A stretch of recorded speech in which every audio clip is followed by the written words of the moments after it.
se retrouve dans des circonstances un peu différentes de la dernière fois. Voilà. Toujours ces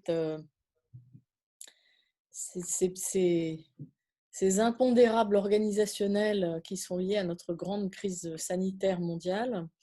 Alors cette semaine, quand j'ai fait le point pour cette nouvelle chronique géopolitique, vous savez que j'essaie de vous présenter quels sont les différents points qui, pendant le mois, finalement, ont retenu mon attention en tant qu'analyste, et puis on choisit un grand thème. Donc cette semaine, effectivement, le thème principal, ça va être les élections américaines. Alors les 4 points que j'ai retenus, comme j'ai trouvé qu'il y avait moins d'actu peut-être très, très spectaculaire, ou peut-être on avait une continuité par D'accord. rapport au mois dernier. Je pense qu'il y a néanmoins des angles qui sont assez originaux, intéressants à relever. Premier point quand même, la crise sanitaire mondiale toujours. Deuxième vague généralisée, reconfinement. Deuxième point, l'accord de paix au Soudan, important du point de vue de l'héritage des printemps arabes, de la vague de démocratisation dans le monde arabe et de la recherche de normalisation de cette région. Le troisième point que j'ai trouvé intéressant, c'est la réélection de Jacinda Ardern en Nouvelle-Zélande, triomphalement. Et ce que ça signifie sur la démocratie néo-zélandaise elle-même, et de s'interroger sur les contours et la vraie nature du modèle néo-zélandais.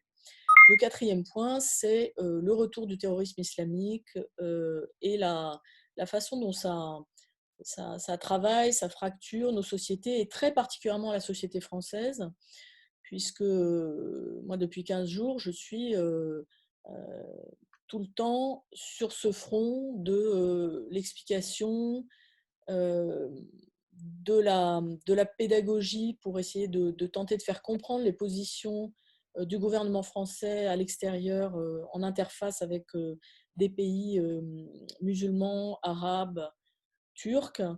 Euh, et je dois dire que c'est une tâche que je trouve extrêmement compliquée, extrêmement délicate, et que j'ai beaucoup de mal à assumer en ce moment. Donc là, je ne vous cacherai rien de ces états d'âme. Et puis ensuite, on fera un point sur les États-Unis. Le thème du mois, le monde dépend-il de l'élection américaine? Manifestement oui, puisque nous sommes tous suspendus au résultat de cette élection.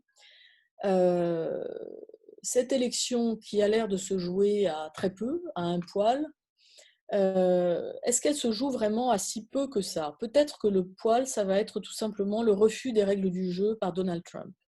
Mais ce qui est anormal, c'est que le président sortant annonce déjà qu'il va refuser les résultats et annonce des recours juridiques dans tous les sens. Donc à la fois annonce soit lui-même mauvais joueur d'une certaine façon, mais qu'en plus il en appelle aux règles de la démocratie pour contester les mécanismes démocratiques. Or, si on voit la façon dont le vote s'est passé, effectivement, je pense que Donald Trump espérait être réélu sans problème, c'est la pandémie qui lui a vraiment mis des bâtons dans les roues, un chaos sanitaire exceptionnel qui a entraîné une crise économique rampante, des questions d'ordre public qui sont devenues extrêmement alarmantes avec ces clivages entre blancs et noirs. Les minorités ethniques se sont déterminées aujourd'hui de manière assez étonnante dans le vote pour Donald Trump, avec, vous le savez, les latinos de Floride, par exemple, qui ont voté pour Donald Trump, l'électorat noir de Donald Trump qui a progressé par rapport à la première élection. Ça, c'est aussi très intéressant parce que c'est un électorat qui est fragilisé économiquement et qui considère qu'il a plutôt gagné du mandat pendant le mandat de Donald Trump.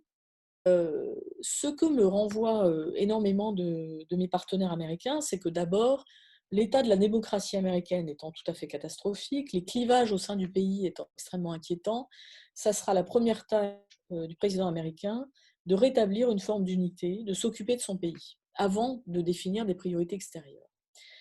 Sur les fondamentaux de la diplomatie américaine, on avait donc, comme je l'ai dit, cet objectif annoncé par Trump de make America Great Again, en soutenant à la fois la restauration de sa suprématie militaire et en affichant une grande fermeté à l'égard des ennemis et des alliés récalcitrants aussi. Donc ça inclut en partie les Européens.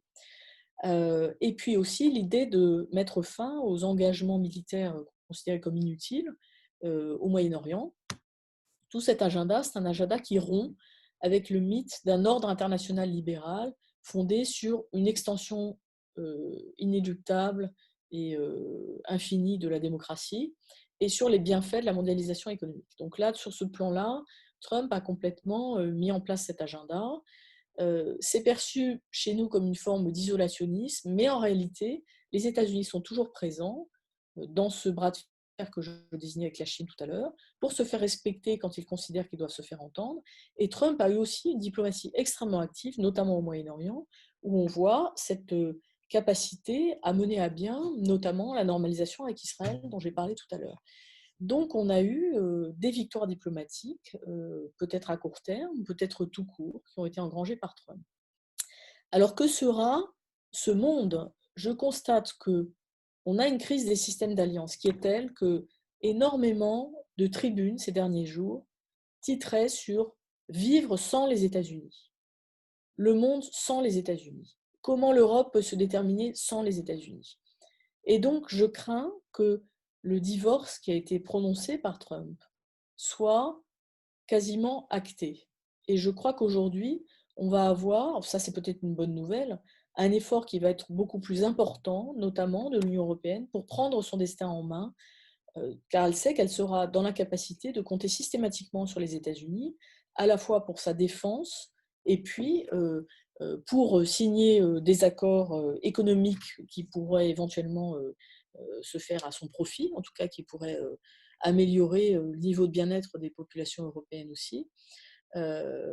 Et puis, évidemment, sur toute la grande diplomatie mondiale, sur le maintien de la paix, je pense que l'Europe va être de plus en plus obligée de compter également sur ses propres moyens, ce qui veut dire d'ailleurs avancer certainement sur ces deux pieds, à la fois sur une défense européenne et sur une vraie capacité diplomatique. Alors, j'ai une première question sur le système, américain, donc notamment le système de vote et le système démocratique plus largement. Est-ce que tu penses que, voilà, tout ce qui se passe actuellement peut remettre en cause, ce système, ou pas du tout?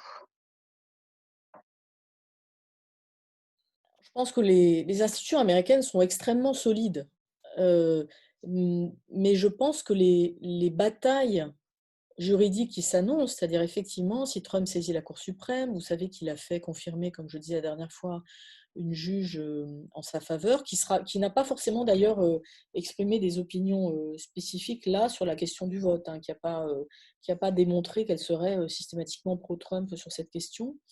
Je pense on va perdre énormément de temps.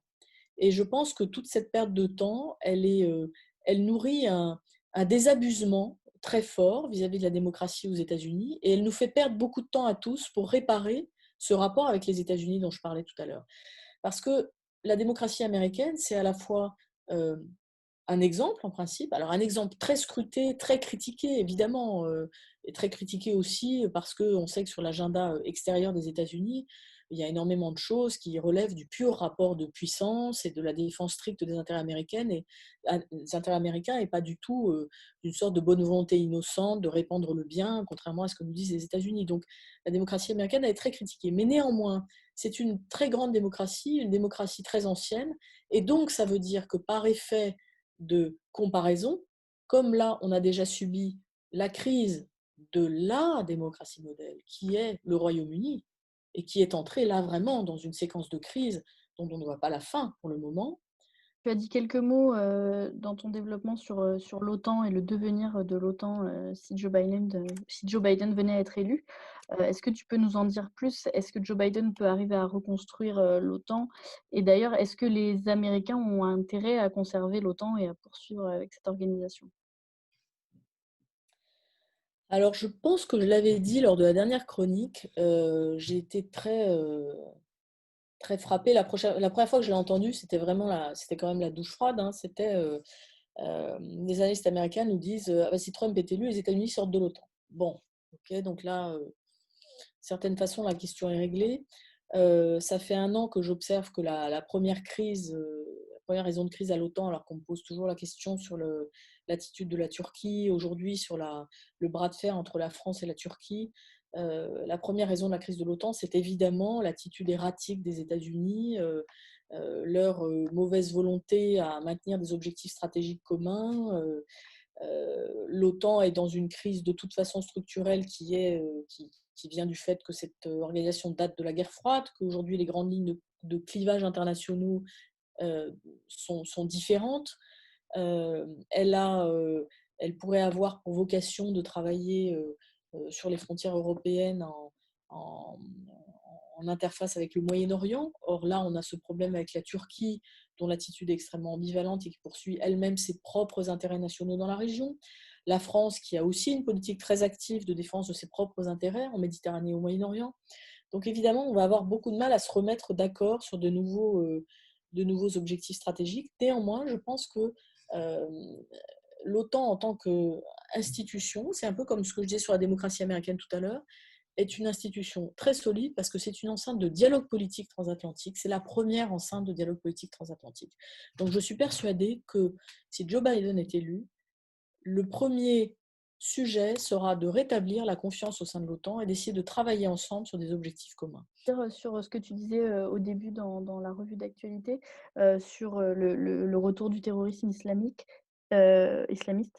Pourquoi maintenant ce retour ça engendre un nouveau défi, ou en tout cas le retour de ce défi pour l'Union européenne et la France. Est-ce que ça ne remet pas en cause la capacité à agir de nos États face au terrorisme islamiste? Je crois que la capacité d'agir de nos États est pas, c'est très compliqué, hein, on tâtonne totalement, elle n'est pas fondamentalement entièrement remise en cause. Le problème, c'est qu'on a un phénomène qu'on a encore du mal à saisir, dont les contours sont encore assez flous. Comme je disais tout à l'heure, quand on se retrouve avec une soirée entière, un attentat islamiste à Vienne et une télé qui nous dit « Ah non, pas du tout, c'est peut-être l'extrême droite », bon, ça prouve qu'on est quand même dans une sorte de vague de menaces de perception universelle très problématique. Alors, pourquoi maintenant là, évidemment, il faut être très prudent aussi. C'est pour ça que je vous disais que je suis amenée à faire de la pédagogie sur ces sujets. Le premier problème, c'est de savoir ce que moi je pense. Et de ce point de vue-là, j'ai eu des discussions qui ont été pour moi éclairantes avec des collègues ou avec mes assistants de recherche. Je constate qu'en 2015, au moment des premiers attentats de Charlie Hebdo, j'étais extrêmement ferme sur la question de la laïcité. Je me souviens il faudra qu'un jour vous me disiez si je radote, hein, parce que je vais peut-être raconter des choses qui, moi, m'ont frappé dans ma vie récente. J'avais eu la visite d'un collègue qui revenait du Yémen et qui me dit la nouvelle une de Charlie Hebdo, donc le tout est pardonné, c'est une provocation, on va avoir des attentats partout, les Français vont être en danger partout dans le monde. Et je lui dis oui, mais moi, je ne suis pas prête à négocier ça, hein, c'est pas possible. Bon, là, on a cette série d'attentats islamistes et on a une réaction d'anticorps laïques, que je dirais un peu plus laïcard cette fois-ci, qui est la mise en avant systématiquement de contenus très durs. Or, je crois que la période ne se prête pas à des postures extrêmement guerrières sur ce sujet.